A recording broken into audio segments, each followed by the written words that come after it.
Bismillahirrahmanirrahim. Assalamualaikum warahmatullahi wabarakatuh. Alhamdulillah. Alhamdulillahirabbil alamin. Wassalatu wassalamu ala anbiya'i wa ala asyrafil anbiya'i wal mursalin Sayyidina Muhammadin wa ala alihi wa ashabihi ajma'in. Amma ba'du. Kepada kelas 7 yang mudah-mudahan dirahmati oleh Allah Subhanahu wa taala. Alhamdulillah kita telah selesai melaksanakan PTS atau penilaian tengah semester ganjil tahun 2001-2022 yang mana kita udah melaksanakan PTS, berarti orang yang belajar akan mendapatkan hasil belajarnya, dan orang yang gak belajar sebelum ujian maka dia pun akan mendapatkan hasil dengan ketidakbelajaran. Dalam agama Islam begini, dalam syair dikatakan bil imtihani yukramul mar'u aw yuhan. Dengan ujian, dengan adanya ujian itu yukramul mar'u aw yuhan. Orang itu bisa jadi terhormat atau orang itu menjadi terhina. Kenapa sih dikatakan seperti itu?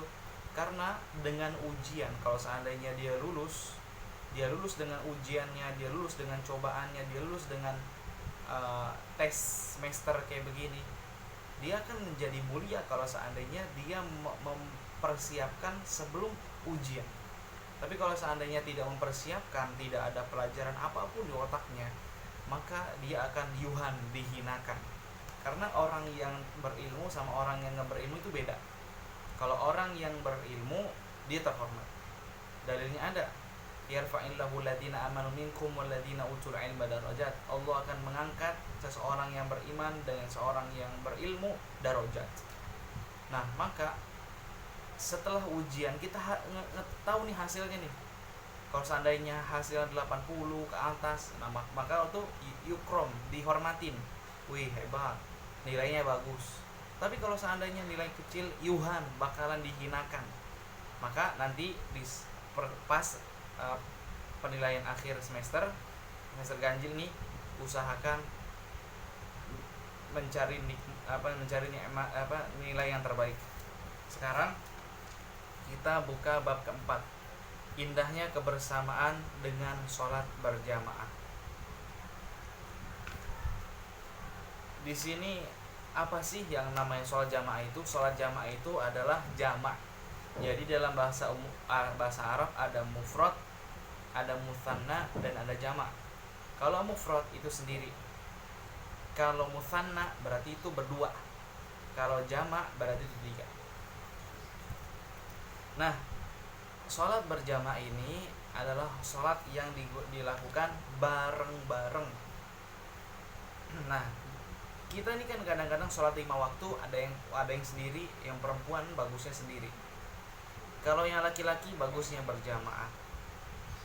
Dan ada syarat-syaratnya orang yang melakukan sholat berjamaah itu. Yang pertama, syarat sah sholat berjamaah, yang pertama adanya imam. Jadi yang namanya sholat berjamaah itu harus ada imam. Kalau seandainya nggak ada imam, itu maka namanya bukan sholat berjamaah, tapi sholat masing-masing. Walaupun safnya rapat, kalau kagak ada imam, maka itu namanya bukan sholat berjamaah. Kemudian yang kedua, adanya makmum. Nah, kalau seandainya ada satu orang doang di depan tapi nggak ada makmum di belakang, namanya bukan sholat berjamaah, bukan. Jadi yang namanya adanya imam dan adanya makmum itu syarat pertama dan kedua. Kemudian dikerjakan dalam satu majlis, dalam satu tempat itu dikerjakan sekali. Dalam sholat misalnya, dalam masjid itu dilakukan sholat berjamaah dalam satu tempat, satu jamaah. Terus bagaimana kalau seandainya di masjid rumah saya ini ada satu masjid, dia sholat berjamaahnya ada 2, maka yang dikatakan sah pahala jamaahnya adalah sholat yang berjamaah pertama, bukan yang sholat berjamaah kedua. Kemudian yang keempat, sholat yang dikerjakan makmum sama dengan sholatnya imam. Nah, ini sebenarnya yang kita pelajari ini cuma dasar. Sebenarnya ada lagi pembahasan. Boleh kalau seandainya kita berjamaah sama orang nih, kita nggak tahu kalau dia sholat isya, qadha isya. Nah ini lagi waktu maghrib, kita pengen sholat berjamaah, makmuman sama dia, ikut imam, dia jadi imam kita, itu diperbolehkan. Kalau seandainya kita nggak tahu. Tapi di sini sholatnya makmum sama imam harus berbarengan. Maksudnya bagaimana? Imam yang sholat maghrib, makmum sholat maghrib. Yang kedua, makmum masbuk. Selain makmum muwafiq, ada istilah makmum masbuk, yaitu makmum yang tertinggal.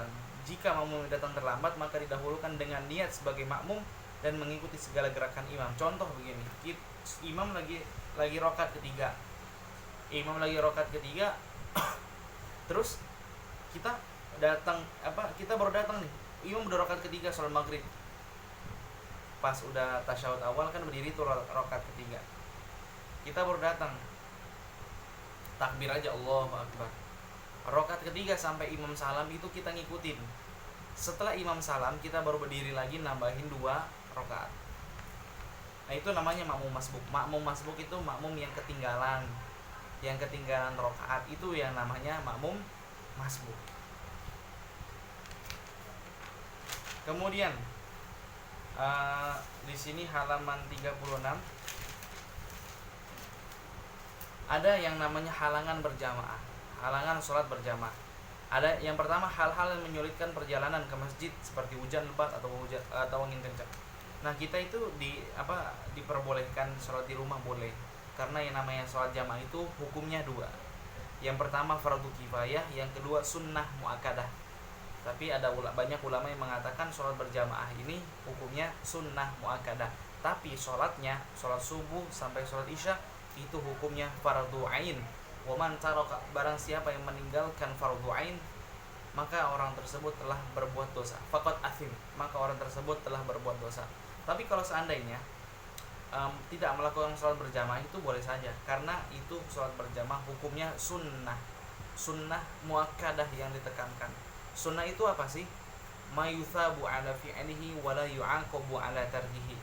Dia mendapatkan pahala apabila dia mengerjakan dan tidak mendapatkan dosa apabila dia meninggalkan. Itu yang namanya sunnah. Jadi kalau seandainya hujan atau misalnya angin kenceng yang sampai kita itu kagak bisa berangkat ke masjid dekat rumah kita, itu diperbolehkan kagak sholat berjamaah. Boleh. Ini kagak berjamaah aja boleh, apalagi kalau seandainya ada hal-hal angin kencang atau yang lain-lainnya. Kemudian B, sakit yang cukup parah sehingga sulit untuk ke masjid. Sakit parah, misalnya pusingnya minta ampun, kemudian nggak bisa bangun, itu nggak usah pergi ke masjid, sholat aja di rumah. Kemudian yang C, lapar dan haus sementara makanan sudah tersedia. Nah, di dalam kitab Kasyifatus Saja karangan Syekh Nawawi Al-Bantani, syarah daripada kitab Safinatun Najah karangan Syekh Salim bin Sumair, itu kalau seandainya di depan kita ada makanan atau depan kita ada minuman, itu makan dulu dan minum dulu. Kalau seandainya kita dalam keadaan lapar dan haus. Kalau seandainya kita dalam keadaan lapar dan haus, kemudian kita melakukan sholat, makanan padahal ada di depan kita sholat Allahu Akbar, kemudian itu namanya sholatnya menjadi makruh sholatnya. Kenapa sholat menjadi makruh? Karena ketika sholat memikirkan makanan, mikirin makanan, nah ini adalah sesuatu yang makruh. Kemudian merasa ingin buang air besar atau air kecil. Kalau pengen buang air, itu buang air dulu sebelum sholat. Karena kalau seandainya kita menahan BAB kemudian menahan air kecil ketika sholat, itu hukumnya pun makruh. Oke. Kemudian selanjutnya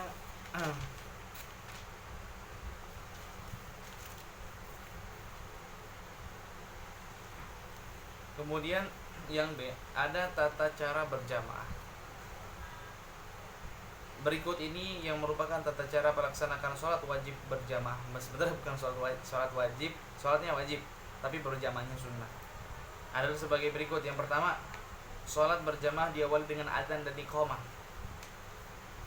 Tetapi Kalau tidak memungkinkan cukup dengan iqamah saja.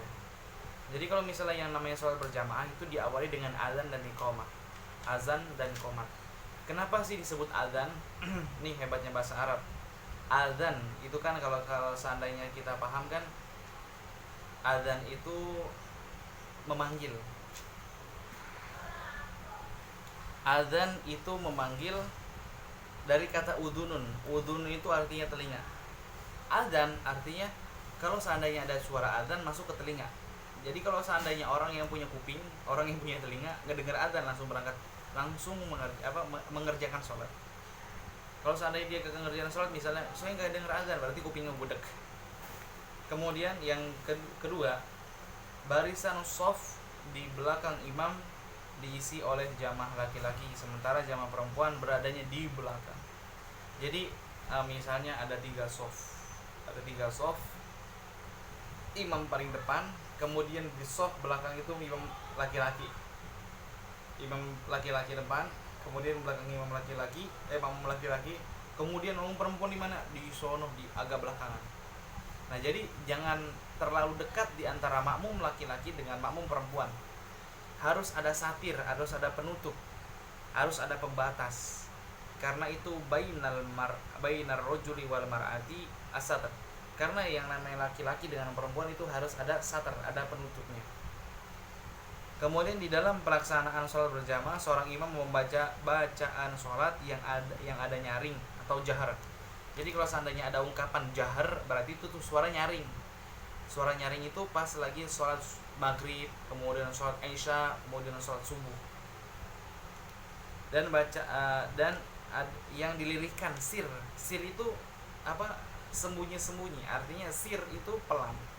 Apa aja sih sholat yang pelan? Sholat yang pelan itu sholat yang berjamaah yang pelan, sholat zuhur sama asar. Nah terus ada yang nanya, kenapa sih dibedain antara sholat zuhur dengan sholat asar? Kalau sholat zuhur itu sholatnya sir, yang kagak pakai suara kencang. Kemudian sholat maghrib, isya, subuh itu menggunakan suara yang kencang.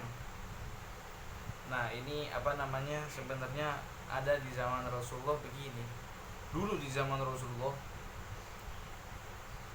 sholat zuhur dengan sholat asar dulu kan gak ada lampu nih. Ini bahasa gampang nih. Dulu kan gak ada lampu, kagak ada lampu. Kemudian kalau seandainya kita mengetahui gerakan imam kayak bagaimana, apakah ruku, apakah i'tidal, apakah sujud, itu dengan mengeraskan suara imam. Sholat Allahu Akbar kan gelap. Kemudian kalau sholat zuhur, sholat asar, suaranya sir, nggak pakai Bismillahirrahmanirrahim, nggak pakai, karena kelihatan terang. Oh imam lagi begini, oh imam lagi begini. Itu. Allahu a'lam itu. Bacaan yang dinyaringkan adalah kalau misalnya sholat sir, sholat yang pelan, takbiratul ihram, ketika takbir pertama Allahu Akbar, kemudian takbir intiqal. Takbir intiqal itu apa? Ketika ruku Allahu Akbar, kemudian sujud Allahu Akbar. Kemudian ada yang namanya tasmi'. Tasmi' itu apa? Sami Allahu liman hamidah dan salam. Itu yang harus dikeraskan ketika sholatnya zuhur dan asar. Kemudian bacaan Al-Fatihah dan ayat-ayat Al-Quran pada 2 rakaat pertama maghrib, isya, dan subuh. Begitu juga Jumat, sholat gerhana, istisqa, idain atau sholat Idul Fitri dan Idul Adha. Itu yang harus dikeraskan dalam sholat jahar. Kemudian bacaan amin bagi imam, bacaan amin itu harus dijahar imam dan makmum ketika waladhdallin, amin itu harus jahar. Dan makmum harus mengikuti gerakan imam. Kemudian setelah salam, imam baca zikir dan doa bersama dengan makmum atau membacanya sendiri-sendiri. Wallahu a'lam bishawab. Insyaallah kita lanjut minggu depan. Kurang lebih mohon maaf. Wassalamualaikum warahmatullahi wabarakatuh.